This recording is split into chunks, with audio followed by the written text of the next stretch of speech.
Seigneur tendre Père, mon âme te bénit, mon âme te glorifie, mon âme t'exalte. Mon âme t'élève parce que tu es souverain, tu es Dieu, et par ta grâce, par ton amour, par ta miséricorde, Père, tu nous gardes fidèles à toi et tu renouvelles pour nous le souffle vie. Car tes bontés ne sont pas épuisées, tes compassions ne sont pas arrivées à leur terme, tu l'as encore renouvelé ce matin dans nos vies. Que ton nom soit béni et glorifié. Bonjour bien-aimé, bonjour mon frère, bonjour ma soeur, bienvenue dans notre partage quotidien. Que le Seigneur vous fasse entrer dans son repos, en sorte que la paix et la joie que seul donne sa parole demeurent en nous dans le nom de Jésus-Christ. Bonne nouvelle semaine. Ce matin, nous allons partager la parole de Dieu. Le thème de notre méditation, l'échange standard. Dépose tes fardeaux et prends celui de Jésus-Christ. Le Seigneur t'appelle à échanger avec lui les fardeaux. Tu lui donnes tes fardeaux et tu prends les siens. Dans Matthieu 11, le verset 28 au verset 29, il est écrit « Venez à moi, vous tous qui êtes fatigués et chargés, et je vous donnerai du repos. Prenez mon joug sur vous et recevez mes instructions, car je suis doux et humble de cœur, et vous trouverez du repos pour vos âmes. » Quelquefois, nous nous perdons dans la compréhension de la parole de Dieu, mais en réalité, Dieu est fidèle et sa parole est lumière. Nous nous posons la question, comment se fait-il que j'ai des fardeaux, je vais le déposer à ses pieds, mais je prends encore des fardeaux qui lui appartiennent. Alors ça peut troubler notre compréhension. Mais tenez-vous tranquille, le Seigneur a pour nous des projets de bonheur et de paix pour nous donner un avenir et de l'espérance. Faites-lui confiance. En vérité, il y a une vérité et il y a une réalité à ne pas oublier. Quel que soit du côté où nous pouvons nous trouver, nous aurons toujours des fardeaux. Ça, c'est une vérité.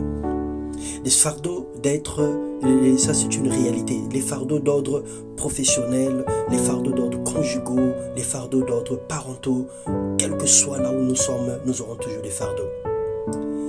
Ces fardeaux nous fatiguent et nous déforment le dos car ils pèsent lourd sur nous. Et ça, c'est une vérité. Mais le seul fardeau qui nous donne le repos, c'est celui de Jésus-Christ. Il estime que son fardeau est doux et léger. Les autres fardeaux que nous avons, ce sont des fardeaux lourds et pesants. Mais les fardeaux que Christ nous donne sont des fardeaux doux et légers. Il nous demande de lui confier nos problèmes, qu'on dépose à ses pieds nos fardeaux et qu'on récupère les siens.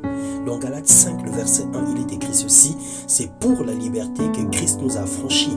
Demeurez donc ferme et ne vous laissez pas mettre de nouveau sous le joug de la servitude. Toutefois, expérimente la puissance de Dieu dans ta vie, goûte, sens comment le Seigneur est bon et décide de ne plus jamais être esclave de la peur, esclave des soucis, esclave des situations terrestres, esclave des situations quotidiennes, esclave de la vie courante, esclave des problèmes qui n'ont ni tête ni queue, qui n'ont ni début ni fin. Laisse le Seigneur diriger ta vie. Confie-lui dans le plus grand secret tous les problèmes que tu rencontres. Que Dieu soulage ses élus en cette nouvelle année. Que ces appelés soient en confiance. Que les amis de Christ et ses bien-aimés soient au comble de leur bénédiction dans le nom de Jésus. Parce que le Seigneur nous fait entrer dans son repos. Le Seigneur nous fait entrer dans une saison de récolte. Le Seigneur est en train de séparer le blé et l'ivraie. Le Seigneur est en train d'enlever les mauvaises herbes autour de nous. Ne compte pas tes péchés. Dieu ne t'appelle pas par ton péché. Dieu connaît ton péché, mais il t'appelle par ton nom. Tandis que le diable, lui, connaît ton nom, mais il t'appelle par ton péché. Alors que le Seigneur t'ouvre les yeux afin que tu contemples son amour, que tu contemples sa grandeur et sa grâce, que tu réalises sa puissance et sa présence dans ta vie dans le nom de Jésus. Père éternel, Père de gloire, dans le nom puissant de Christ, ce matin, je prie, Seigneur, que tu communiques la paix à quiconque entend ce message, que tu communiques la grâce à quiconque te reçoit dans son cœur, que tu communiques la vie à quiconque sent mourir à l'intérieur, que ta grâce se repose sur toutes les familles de la terre, que ta grâce se repose dans les vies des personnes qui reçoivent ce message dans le nom puissant de Jésus-Christ. Viens, Seigneur, combler les besoins dans les familles, viens combler, Seigneur, leur cœur de paix et soutiens-les, Seigneur, dans toutes les épreuves et Père éternel qui sont les leurs aujourd'hui, dans le nom de Jésus-Christ, parce qu'à la croix de Golgotha, tu as tout accompli et par tes mains précieuses, nous avons été guéris. Nous acceptons de porter, Seigneur, les fardeaux de l'évangile, fardeaux de l'amour, fardeaux de la puissance, et nous déposons à tes pieds nos problèmes quotidiens qui ne nous entraînent que dans les maladies cardiovasculaires et autres, dans le nom de Jésus-Christ. Amen. Que le Seigneur vous bénisse. Bonne nouvelle semaine. Soyez